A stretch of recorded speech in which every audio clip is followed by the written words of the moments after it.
me to go pick up my kids. And before you say anything, I'm hands-free, I got my seatbelt on, and I'm not even looking at y'all. I got my eyes on the road. Anyway, recently, I had to talk to my son about saying bad words.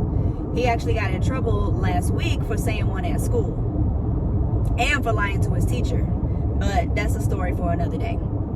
Anyway, fast forward to yesterday. We're in the car and we're just talking after I pick him up from school. And just like off the random, he's like, "Mommy, does Satan say bad words?" And I'm like, in my mind, like, where is this going? You know what I'm saying? But anyway, I'll bite. So I tell him, yes, Satan does use bad words. Why? And so he say, so Satan can say whatever he wants? And immediately I'm like, whoa there. Okay, because his tone was giving, that sound kind of cool actually.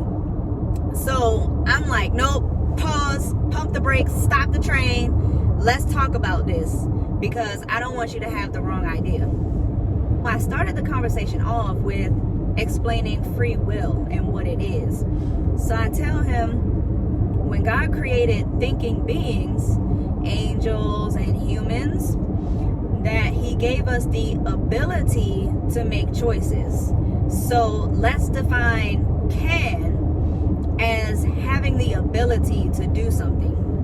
So, to plainly answer your question, yes, Satan can say whatever he wants, sort of, because he can only really say and do what God allows him to do.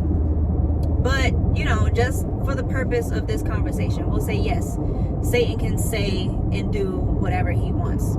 But that doesn't mean that he should, because there are consequences for the things that we do. It could be a good consequence or a bad consequence. And so now I'm explaining what consequences are, and I use a few analogies just to help him understand. He's only 6. So I explained to him, so like a consequence is just the result of a decision you made, of a choice that you made. So I say, remember when you said a bad word at school and you got in trouble, you were punished? And so he was like, yes. I'm like, so the consequence of you saying the bad word is you were punished. But do you remember another time last week when you helped me out and I was thankful and I gave you a treat? And he was like, yes. So I'm like, so the consequence for you helping me out was you got a treat, you got a reward. And I explained it that way because I don't really want him to associate the word consequence negatively, because it's just a result of a choice, of a decision. So I wanted him to kind of have that full, robust understanding. After that, I explained that there are spiritual consequences as well as consequences in our lives. We experience the results of our actions all the time. And at the end of days, when God makes a new heaven and a new world, a new earth, that there will be consequences then too for how we lived our lives. For people who love God and follow God and make him Lord of their life, the consequence for that is we will be spending forever with God in his glory, and all those good things. And for Satan and the demons, and even for people who reject God and they don't love him and they don't follow him and they don't make him Lord of their life, their consequence will be spending forever on fire. Okay, so 2 things. Pause.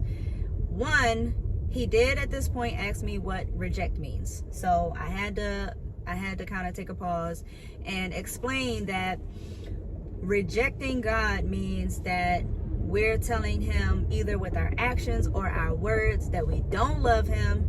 We're not going to make him Lord of our life. We're not going to obey his word. We want to do our own thing. We want to be our own boss. You can't tell me what to do. But there's a consequence for doing that. And number 2, I know you might be thinking, why on earth would you tell a 6-year-old about hellfire? Let me explain. I did that for a few reasons.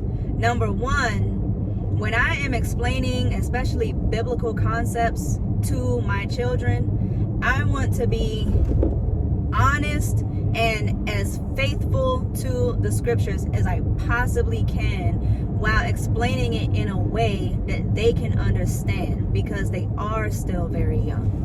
And if I am being honest to what I believe and what the scriptures say, those who reject God and don't love God, who don't know God, who have not spent any time building a relationship with Him, that they will spend eternity separate from Him in a place that scripture calls hell. I just want my kids to know that when they ask me questions, or when we step into this spiritual space, when we're talking about these big things, I just want them to always know that they can expect an honest answer from me.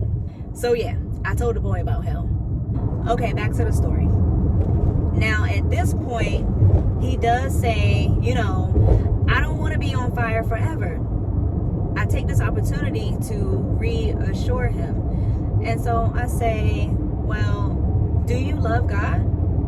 And he says, yes. I'm like, all right, if you love God and you follow God and you obey His word and you make Him Lord of your life, you have a relationship with Him, what did I say is the consequence for those people? And he said, they will be with God in the new world. So I say, exactly. If you trust in Jesus and you follow Him and you make Him Lord of your life, the Bible tells us that the forever fire is not something we have to worry about. Of course, then he's like, whew, all right, cool then. So just to wrap everything up, I'm like, we all have choices to make. And the choices that we make have consequences. We are going to experience the result of the choices that we make. You want to make choices that will take you toward the consequence that you want. If you want to be with God forever in the new world, then you want to make choices that will lead to that consequence. So then I explained to him that while it seems like Satan is not getting any consequences now, his consequences are coming. Because when God creates the new heaven and the new earth, the new world, then Satan is going to spend forever on fire, along with everybody who rejected God. It wouldn't be wise to follow that guy. So I'm at my daughter's school now. I hope you enjoyed this video. I hope it was helpful for you.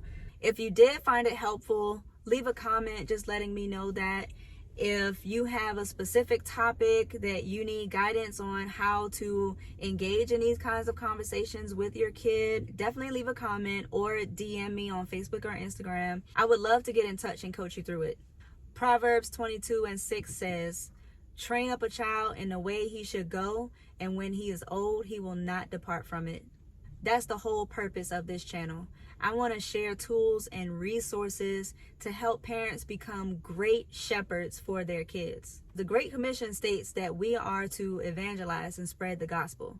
And I feel like that mission starts at home. If we aren't evangelizing our kids, who's going to do it? I feel it's our responsibility as parents, not only just to raise our kids and teach them things, but also to shape their worldview. Because if we aren't shaping their worldview, the world is. And as a Christian parent, is that really what you want? I know I don't. Thank you so much for watching. Don't forget to like, share, and subscribe. I'll see you on the next one.